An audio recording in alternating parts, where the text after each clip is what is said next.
What are the consequences of the ongoing financial and economic crisis on international politics? I would call this the second great crisis facing the United States in the period between 2000 and 2010. And right until the end, and here again is a classic case where most people did not predict the crash coming, although one or two did, by the way, but nobody wanted to hear what they said.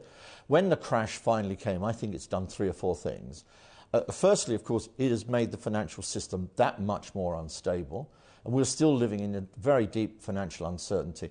The reason why the financial system is still alive and well is because government is now pumping billions and billions of dollars, of euros, of pounds and yens into the international financial system. We're being held up by a massive debt, quantitative easing.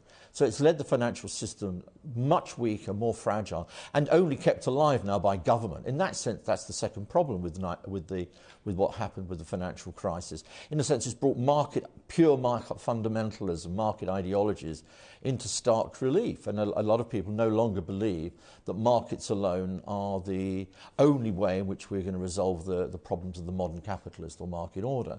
I think the third thing it has done, and I think this is a larger question, it has generated what I would call a psychological as well as an economic crisis in the West. People are no longer as self-confident as they were before about markets, about Western economic models. And of course, it spilt over to Europe in 2008 and 2009. Within a year, it had spilt to the Eurozone, and we're still living with that. So the consequences are both deep, long-term, and they're more than just economic. I think they've done a lot to dent and weaken Western confidence in their own institutions, particularly economic institutions. Can China rise peacefully? Well, this is the big question, and China itself claims, and has constantly claimed for the last 10 years, that it can rise, and it can rise peacefully. That it has learnt the lessons of history, that it is not going to be another Germany in the 1930s or another Japan, and that it has to rise peacefully. And if it doesn't rise peacefully, the consequences could be disastrous for the region, and most important of all, disastrous for China.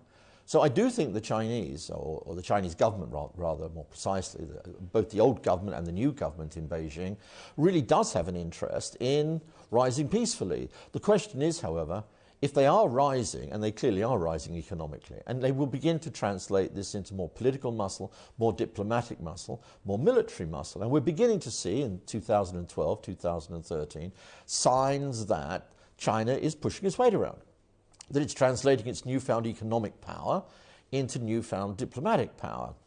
Conflicts with Japan, conflicts with South Korea, conflicts with the Philippines, conflicts with the Vietnamese.